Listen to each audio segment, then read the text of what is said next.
The State Department set to release a new batch of Hillary Clinton's emails today. This latest round expected to cover 2011, which was the lead up to the Benghazi attack. And we could get more insight into the administration's policy on Libya.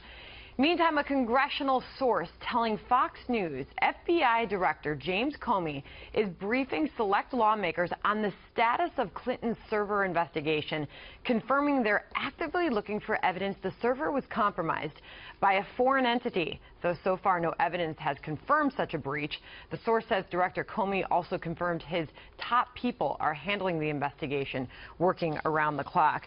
Ambassador Bolton, so meantime we have to worry about that. We don't know what's going to come of that. What do you expect from this latest batch of emails? Well, it's hard to say, but I really think we've seen in the past week some developments that demonstrate just how dangerous this entire idea of having an external server is, regardless of what the emails say. You had Madeleine Albright, Secretary of State in the Clinton administration, saying she would allow none of her subordinates to have a server outside the department, and high intelligence officials testifying that obviously it would be, if in similar circumstances a Russian leader, a Chinese leader would be a target of our intelligence. So what we now hear Director of the FBI Comey saying gets to be particularly important, because if they find evidence on that computer of foreign tampering, that is a sign of harm.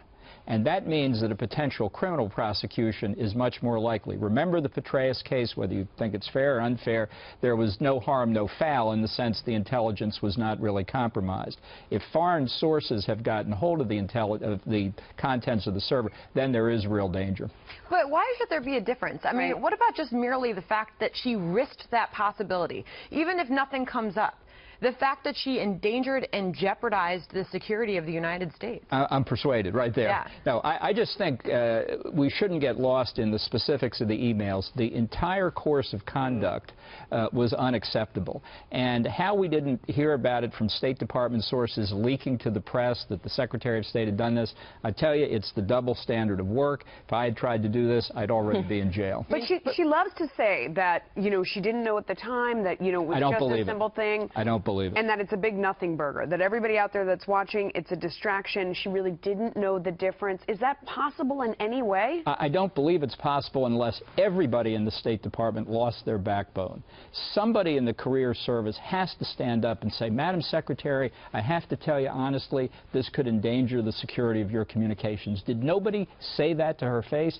I find it hard to believe. Do we need that person to come forward? Is that the next step? I think that's who the FBI ought to be looking for. I think they ought to be talking to career employees of the Department of State to say, how did you allow this to happen? How about the White House? They clearly allowed it to happen. They could start there, the National Security Team and the President and Valerie Jarrett, everybody up to the highest office had to know, Ambassador, she was operating with a server that could violate national security. But I want you to weigh in on the emails that we've already seen about Benghazi. Take her incompetence on the server out of it. It was clear that in the most dangerous of situations, a situation in Libya, she wasn't listening to the top officials in the administration. She's so hopelessly paranoid, she was getting her intelligence from her buddy named Sid. I mean, can you weigh in on how she gets her intelligence on the Middle East and how she would act as president? I'm just stunned that Sidney Blumenthal was allowed anywhere around the administration, especially after the Obama White House said he's not getting a full-time job, and yet she still listened to him. I think that's the kind of thing, if I were in the Obama White House, I'd say to the Attorney General, you just play this one by the rules, because that could lead to serious trouble for Secretary Clinton. I find the whole affair inexplicable without Hillary Clinton's direct involvement. You wonder just how bad things are going to get. Well, you know, politically speaking, we're already seeing the bleeding, because what you're saying is already evident in the polling that people don't believe what she's saying. But that really isn't the nugget of news here. The nugget of news here is the potential for criminality, which destroys anything you're trying to build, let alone a presidential campaign. Yeah, I think Bill Clinton saying that this is a Republican conspiracy isn't going to prove anything. Republicans are not control of the FBI these days.